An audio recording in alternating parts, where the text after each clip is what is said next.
Now we are going to another topic that is one of my favorites because it makes life so much easier, and that's using files. Now when we use files, then we can just read the data in from a file and we don't have to type it in all the time. If we write it to a file, we can use custom data and we don't have to rely on the textbook to provide us with only very specific and limited data. So the first thing actually that I like to do is writing data to a file, because it makes it easier to first write it and then read it back. And of course you know exactly what you put in. So you can do something different. I often use the names of my cats if I want to use some names, and I have 7 of them, so there's usually some variation in the data file then. Now, if you want to write a file, then you need to do a couple of things. The first thing that you need to do is include the fstream library, and you see that over here. Fstream stands for file stream, and it has that name because we're working with files, and it's really a stream of bits. So it's a long string of bits that goes from the data file into the program. That's how it's transferred. Conversely, writing, you have input in the buffer, and when it's going to write to the data file, then the buffer is going to be streamed into the data file. Okay, so the fstream library is what you need both for writing and for reading. Then you need to declare an output file stream, and the keyword we use is ofstream, output file stream. And you see that over here, and just like we have integers and floats and strings, over here we just have an instance of a class called ofstream. The class is ofstream, and we call it output file. You can also call it out file, o file, out. In this one we just call it output file. It's nice to have the F capitalized over here and not have everything in lowercase. The next thing that we do is open the output file stream, and we do that over here with the .open command, and of course it has to know which file has to be opened, so we specify that over here, and we're going to call this demo file.txt. We can name it anything that we want. Now you know that on your computer you have many different layers of folders, and a file can be located in a whole lot of different places. In this course we're going to keep things very simple, and we're going to use data files in the same folder as the program, just to keep it easy. Now the next thing you do is do some writing, just like you do with cout. So instead of cout, we use output file. And over here, instead of cout, we use output file. And over here and over here. Now notice over here that with the cout, the chevrons are pointing towards the cout, and the same thing is true for the output file. So if you're in doubt which way the chevrons go, just think, okay, if I use the cout over here, would they be pointing left or to the right? And your answer is to the left. So we've done the writing, and when you're done, you close the output file stream. And strictly that's not always necessary, but it is a good habit to get into. Until not too recently,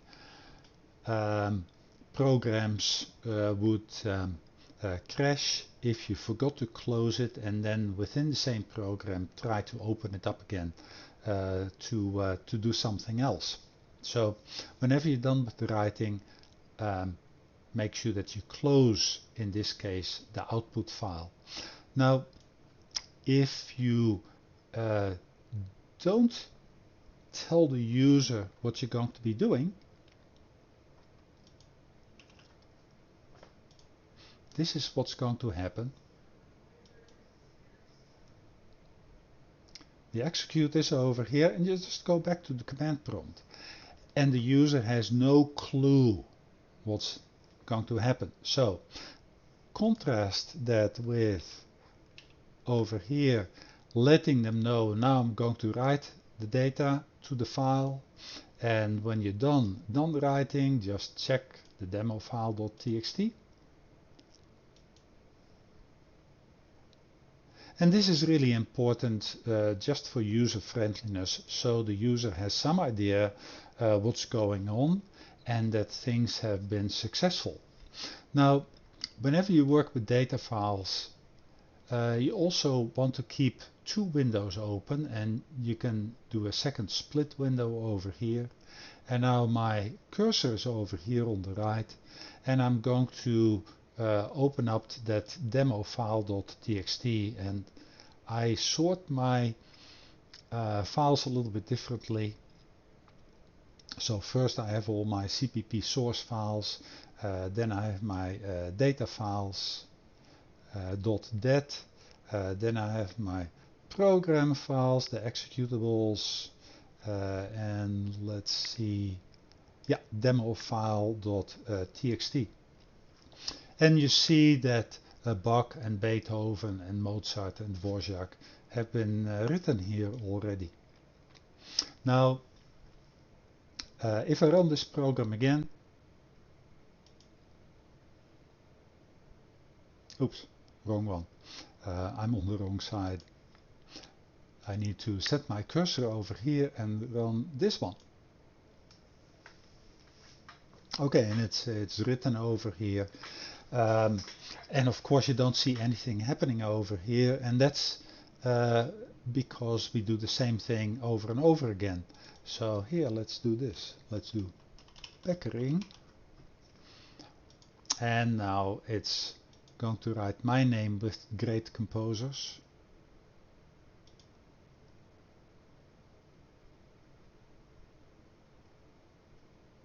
And you see it popping up over here. Let me go back to Bach.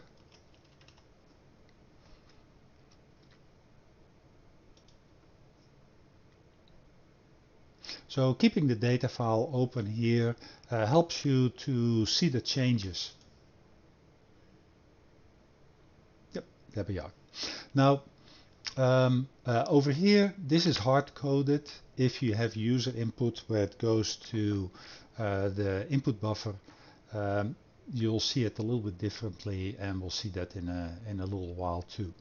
But for now, we have the most important four things, and that is over here using the fstream library, declaring your output file stream, opening up the output file, writing something to it, and then closing it again. Let's see if there's anything else. Oh yeah. Okay, so I mentioned that the data file is going to be in the same folder.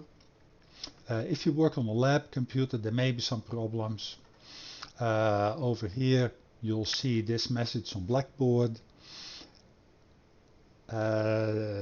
Traditionally there have been some problems with the labs, with the program not writing to the same folder even when it should, and They're trying to fix it, and they fixed it some of the time, and then they do something with the computers again, and then it doesn't work again.